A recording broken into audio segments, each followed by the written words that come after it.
Blindness isn't the problem. Disabilities, as you view them, isn't the problem. The reality is we're all on the same planet. We all have the same capabilities.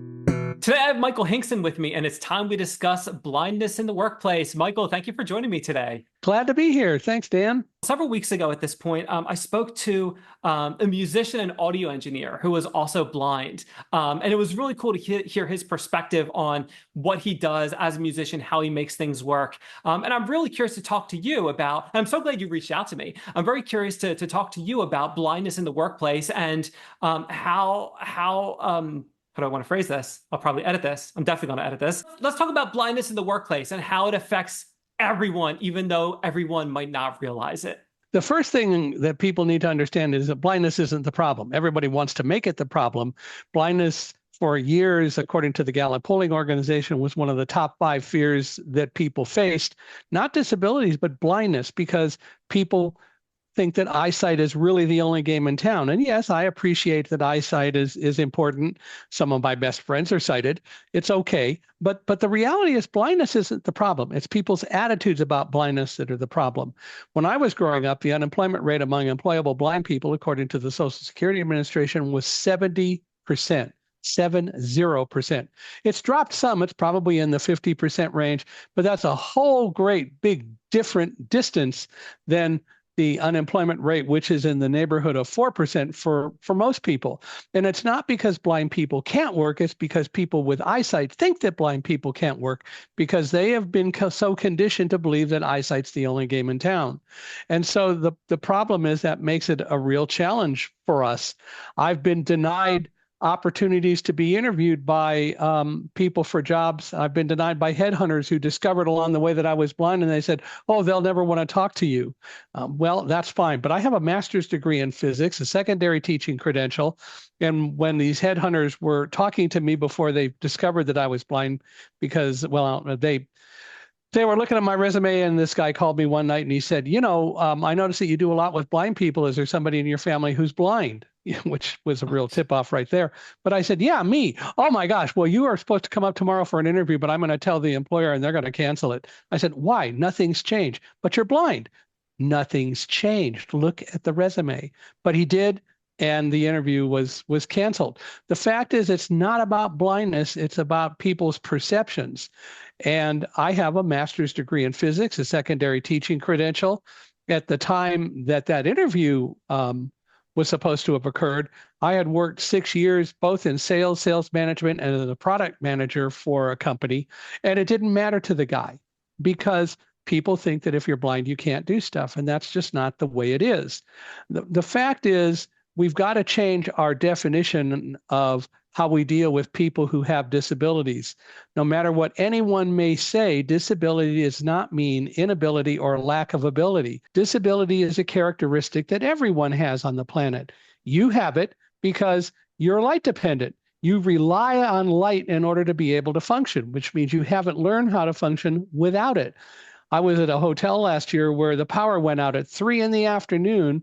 And in the lobby, everybody was screaming and running around trying to figure out how they could get to their smartphones if they didn't have it right in their hand, because they needed to be able to turn on flashlights to see.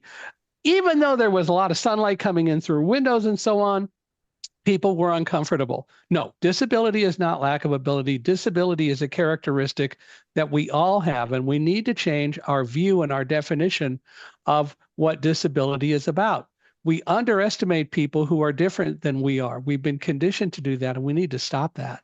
I love everything you're saying about this. That fast, I can't remember if you mentioned this just now or if it was, while we were talking before I started recording, but the idea that, diversity, equity, and inclusion, it should be with everybody. It shouldn't just be based on race, for instance. It should include everyone, including those that have disabilities. And I run a podcast called Unstoppable Mindset, where inclusion, diversity, and the unexpected meet.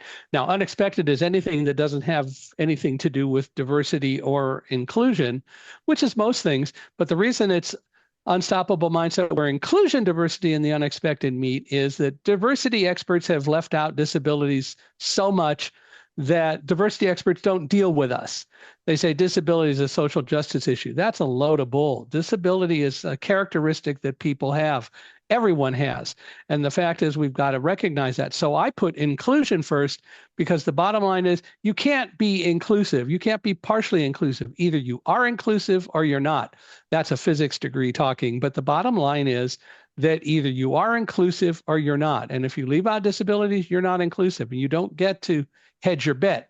More of us are learning about that and learning to recognize that. I'm a member of the National Federation of the Blind, which is the largest consumer organization of blind people in the country. And this year, I and another colleague wrote a resolution for the Federation at its national convention, and the resolution passed. And what the resolution dealt with is the fact that everybody refers to us as blind people as visually impaired, which is just the most gross, disgusting thing that people can call us. Why? Visually, we're not different simply because we're blind. Impaired, we are not. Now, deaf people recognize that a long time ago. If you call a deaf person hearing impaired, they're liable to deck you on the spot because they've recognized that impaired isn't relevant. It's deaf or hard of hearing. So what we called for, and it's being adopted gradually, is blind and low vision. But you get impaired out of the vernacular because it's not relevant. I'm not impaired simply because I am blind. Politicians are impaired because they go into politics, but that's another story. But the bottom line is that in reality, we're not impaired just because we're different than you.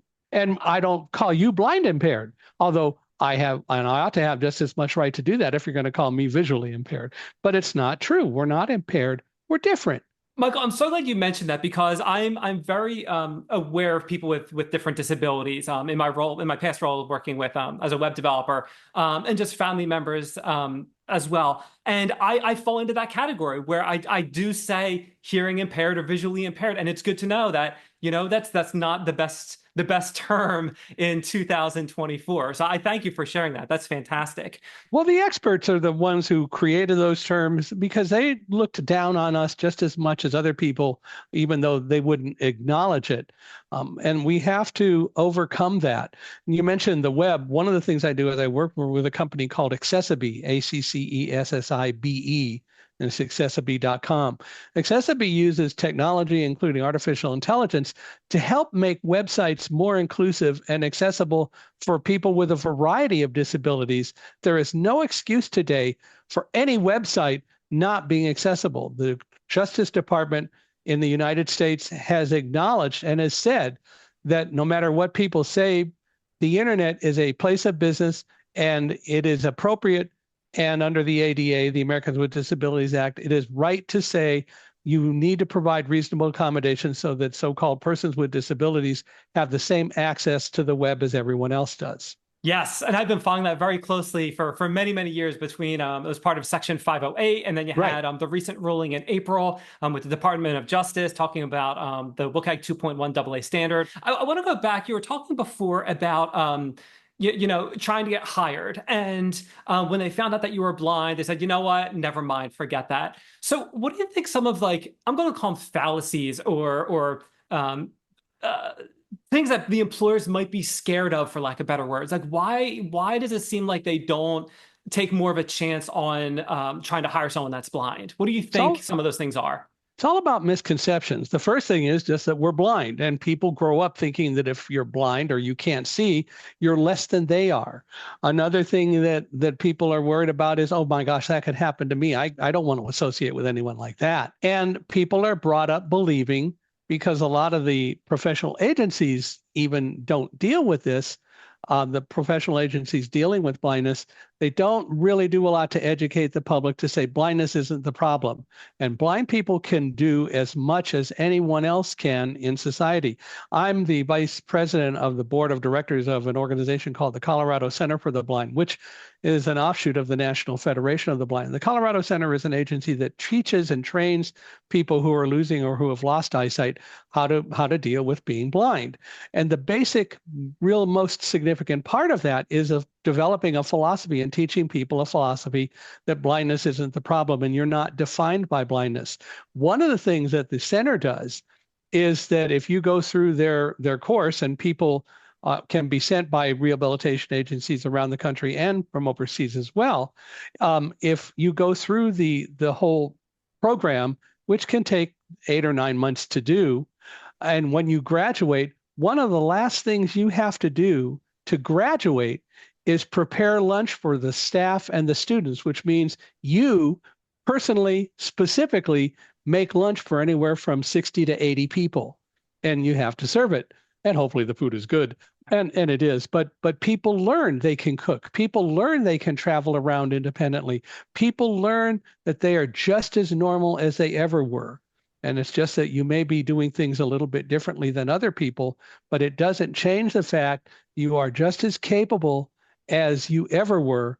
But you have to accept that as the individual who is blind and recognize that you have those same rights. And by the way, parenthetically, the unemployment rate among employable blind people from agencies that do the kind of work the Colorado Center does, and there aren't that many, but the unemployment rate is lower because one of the main things that blind people get by going to the center is the confidence and the recognition they have the confidence to go out and advocate for themselves as well. This leads me to this next part. I know there are different organizations that try to cover the gap between one group of people and employers. So for instance, I know that there are several organizations out there that deal with neurodivergent individuals and trying to couple them with employers that are neurodivergent friendly, for lack of better words. Right. Is there anything like that that exists in the blind community or the deaf community that you know of? Well, they're out there.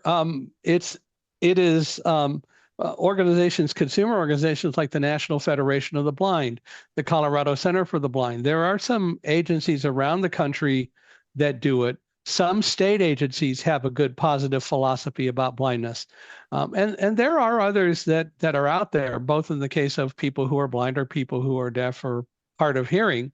But the fact of the matter is that it still is such an uphill battle because people tend to just regard us as less than they are. So it's an education process where it really ultimately is one by one, you educate people and you get them to understand that the fact that you're dealing with a person who's blind doesn't really matter. Some employers think, oh my gosh, my insurance is going to go way up. The early 1980s, and I was part of this, we went to every state legislature and we got them to pass laws that said, basically, you can't, as insurance companies, discriminate against blind persons or persons with other disabilities and providing them insurance unless you can provide us with actuarial statistics or evidentiary data to prove it. Well, guess what? All that time has gone on and none of that has happened. That is no evidentiary data, no actuarial statistics. And I can get life insurance today. And I can't be rated differently simply because I'm blind, which is the way it should be. That is awesome. I'm glad that, again, that forward momentum. I love that. I love that positive change. One of the things I like to talk about, obviously, is when people are entering their career or even changing careers and trying to find their way. And for someone that is trying to do that, and they are blind, and they have this uphill battle, they're trying to find a job somewhere. They keep getting turned down because of people finding out they're blind or they're not qualified or a mixture of the two, whatever it is. There are types of jobs out there that a blind person or a low vision person may even excel at compared to someone that does have vision. The reality is most every job that's available in the workforce today, blind people can do. We won't use exactly the same technologies or the same things to do it, but we can do it just as well as you can. There are a lot of blind lawyers. There are a lot of blind teachers. There was a blind brain surgeon, and the AMA tried to stop that from happening, but he demonstrated that he could do it. There is another blind man who is a doctor. In the early 1900s, there was a doctor named Jacob Balatin who lost his eyesight. He was a very famous cardiologist in the Illinois area. He continued to work even though he lost his eyesight. And I shouldn't put it as even though, but the reality is that eyesight, as he demonstrated, had nothing to do with his ability. I travel and sell. I was in the World Trade Center managing a hardware team and a whole office on the 78th floor of Tower 1 on September 11th. And I escaped because I had learned what to do rather than relying on signs and other things and not necessarily having direct knowledge of what to do if there was an emergency. I spent a lot of time as the leader of the office learning what to do so that I could, if there ever were an emergency, deal with it. And when an emergency actually happened. The mindset kicked in. I escaped. We had guests. We got them out and started down the stairs first. A colleague of mine, David Frank, came in the night before to be part of the seminars that we were going to be doing that day.